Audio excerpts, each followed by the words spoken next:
Good morning. Welcome to this recorded sermon for Sunday, September 7th, 2025. My name is Bob Malone, and I'm the pastor here at Mount Vernon Presbyterian Church in Alexandria, Virginia. On behalf of our entire church family, welcome. This morning I am continuing a 5-part series on the Old Testament book of Joshua. Today we are at the crossing of the Jordan River in chapter 4. So as always, I invite you to listen now for all that the Spirit is saying to you. When the entire nation had finished crossing over the Jordan, the Lord said to Joshua, "Select 12 men from the people, 1 from each tribe, and command them, take 12 stones from here out of the middle of the Jordan, from the place where the priest's feet stood. Carry them over with you and lay them down in the place where you camp tonight." So Joshua summoned the 12 men whom he had appointed from the Israelites, 1 from each tribe, and said to them, "Pass on before the ark of the Lord your God into the middle of the Jordan, and each of you take up a stone on his shoulder, according to the number of the tribes of the Israelites, so that this may be a sign among you. When your children ask in time to come, 'What do these stones mean to you?' then you shall tell them that the waters of the Jordan were cut off in front of the ark of the covenant of the Lord. These stones shall be to the Israelites a memorial forever." Friends, this is the word of the Lord and the poetry of the faithful. Thanks be to God.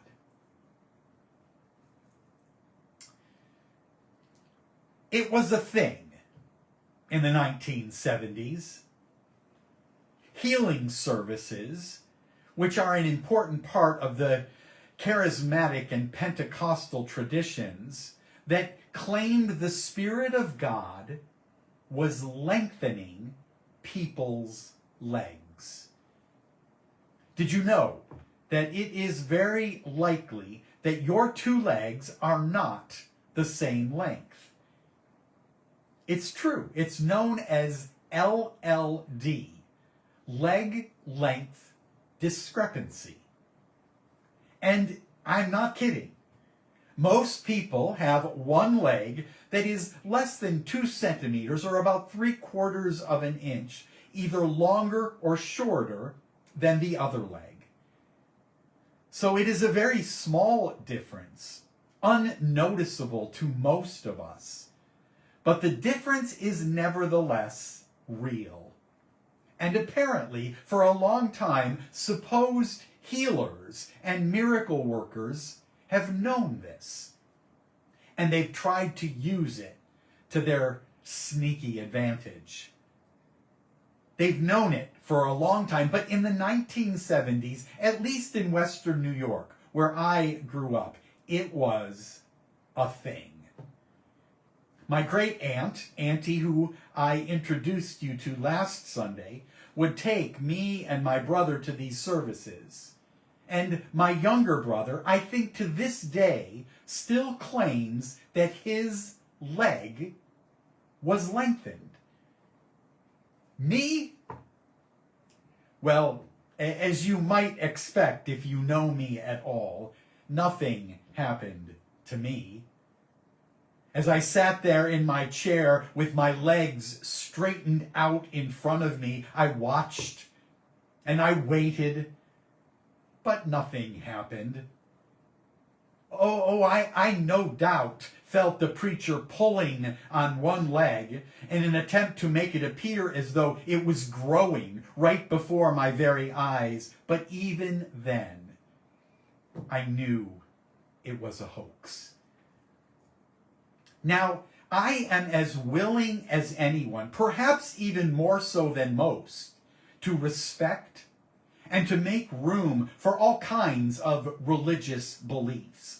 I am as inclusive as the next person, and quick to acknowledge that my religious beliefs are mine, and I have no right to force them upon anyone else. Nor do I have the right to claim that mine are right and everyone else's are wrong. God is simply too big to be boxed into one religious tradition. We all have the right to believe differently, and those differences need to be honored and respected. To a point. You see, there's also a lot of religious nonsense in the world today. And while hard to determine and discern, sometimes nonsense just needs to be called what it is. Nonsense.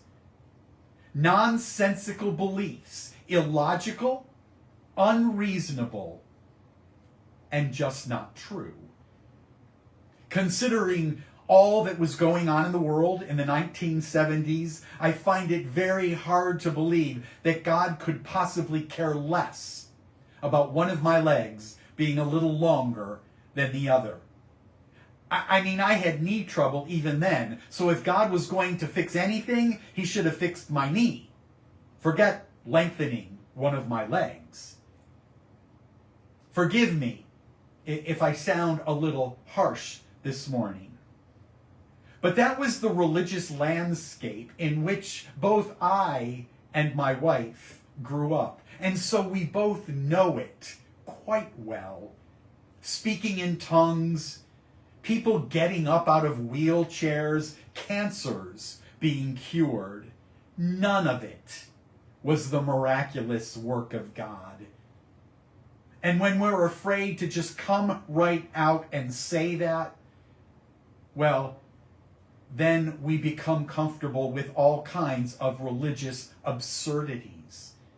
Everything from the belief that God anoints certain people to become president of the United States, to God condoning the murder of a certain group of people living in Gaza. All the way back to God clearing a way through a river so that people could cross to the other side. Religious absurdities. Religious nonsense. You see, friends, it's not that God can't do whatever God wants to do in the world. It's that, well, that's just not the way God has chosen to work. This morning's story of Joshua and his people crossing the Jordan River in order to move into the land that they believe God had promised them is not a story about a nonsensical miracle. At least not for me. And I hope not for you. Because if we are only going to move out in faith, when we see God miraculously opening doors in front of us, removing obstacles that may be standing in our way, if that is the only time we are going to move forward in our lives, because that is the way we think God works, well, faithfulness and obedience will always be elusive.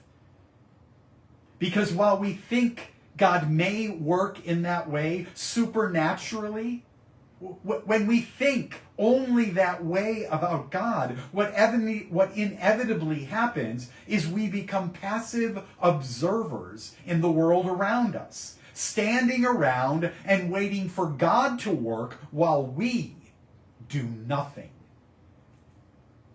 You see, it is not insignificant in the story that we are studying, back in chapter 3, that the Israelites were camping by the river, waiting, without presuming to know what was in their hearts. If they were like us, I think they got to the river and began grumbling, because that's the kind of people we know they were. They said to themselves, "Good job, God. What are we going to do now? If you want us to cross this river, well, then you better do something because I don't know how to swim. How many times is that our attitude? It's part of the reason I'm so often so quick to challenge some of our prayers, because we encounter some kind of struggle in this life, a challenge that seems insurmountable. And we basically just ask God to step in and take care of it for us.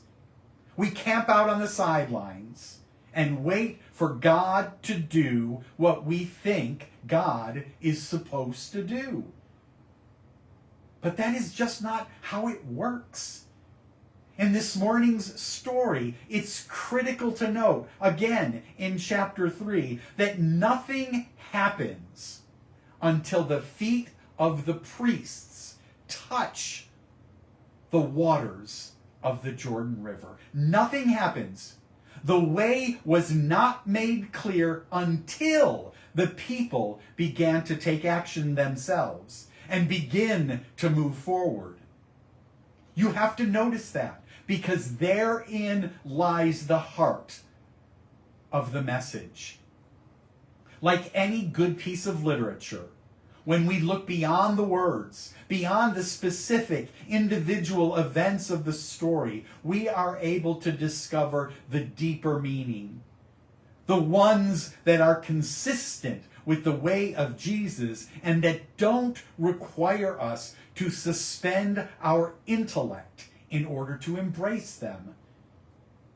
The message of this morning's passage is that there is simply no obstacle that is too great for God's people to overcome. But we need to act.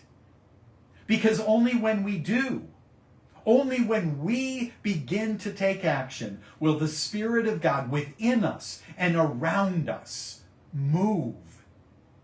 That's why, as we said last week, the Spirit blesses us with courage and strength in the first place, so that we might find it within us when we're camping by that river, waiting for something happen. The courage and the strength of God within causes us to pack up our tent and all our gear, to put on our water shoes and to step into the river. Because God will be with us. And this is where the Ark of the Covenant comes into play. And it's central to the first part of Joshua. In the book of Deuteronomy, we're told that Moses built the Ark of the Covenant as a simple wooden chest to hold the tablets upon which the 10 commandments were written. In Exodus, it's described as an elaborate golden receptacle. But either way, the Ark of the Covenant symbolized God's presence with God's people. It was a traveling temple, if you will, inhabited by God, throne-like, upon which the God of the universe was seated. And it was always with the people. The tent in which it was kept was set in the center of the people, as a way of letting them know that God was always there, part of everything that they did throughout the day. God was there when they got up in the morning and when they went to bed at night. The tent was right in their midst so that they could see it all the time. As they went about the everyday events of the day, the tent with the ark inside was a reminder that they were not alone, and that the God they worshipped was present, watching over, inhabiting, participating, and intimately involved with each and every aspect of their lives. Now, interestingly, when the people moved through the Jordan, seeing the ark traveling ahead of them allowed them to move through the waters, not on some kind of dry riverbed that had been miraculously created by God rolling waters back on each side. That works well in the movies. but is not the way God works. The water didn't go anywhere, but the people became strong enough, courageous enough to somehow make it across that river. Because that's what God's presence does. It keeps us going. It encourages us to never give up, even when the overwhelming waters of life threaten to overtake us. Eventually, with the taking of Canaan and the establishment of a permanent home for the people of God, as well as the eventual building of a temple that would house the ark, there was a noticeable and detrimental shift in the people's thinking about God. And it is a shift that remains with us today. Think about it. How many people talk about the church as a building, God's home, that place where God lives? Do you see the problem with that kind of thinking? That shift that took place in the minds of the Israelites? One that moved God from the physical center of people's lives to a place on the side, in the periphery, a permanent location that we only visit perhaps once a week or on some kind of special occasion. If God lives here in the church, well, then God does not live out there in the world. God does not live in here, in me, in you. It's a shift that theologians have been studying and processing for generations, because when God is confined to a building made with human hands, the very nature of God is compromised and eventually lost. This is also why the sacrament of the Lord's Supper is such an important part of our communal life together. Because while we don't eat the literal body of Jesus or drink the literal blood of Christ, what we are doing in the sacrament is ingesting spiritual food that reminds us of God's presence within. Taking the elements is like, once again, taking God into our very selves. How often do I encourage us to take a deep breath, to simply become mindful of that breath? Because God is in that breath and is as close to us as the very air that we breathe. So while church space, while it may be sacred and perhaps set apart for certain things, from certain things, it is not God's temple any more than you or I are God's temple. And it is not the dwelling place of God any more than you or I are the dwelling place of God. And when we become mindful of that, when we become increasingly aware that God's presence empowers and enables us to do anything that we might hope, dream, or even dare to imagine, well, faith changes. Transformation becomes a reality. God doesn't do things for us. God does things through us and with us. In so many ways, friends, the book of Joshua is a book of action. It's a book that reminds all of us to be strong and to be very courageous, because God's desire is to use us to accomplish great things. That is the message of the first 4 chapters of this book.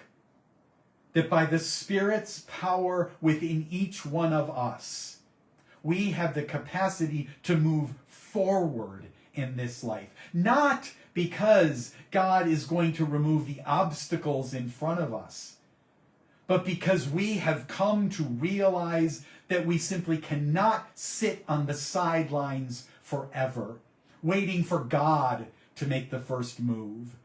Because we have decided that our fears simply cannot keep us from stepping into whatever raging water is threatening to overwhelm us. Because we have discovered that only when we are willing to risk acting faithfully and obediently is the transforming power of God put on display for all the world to see.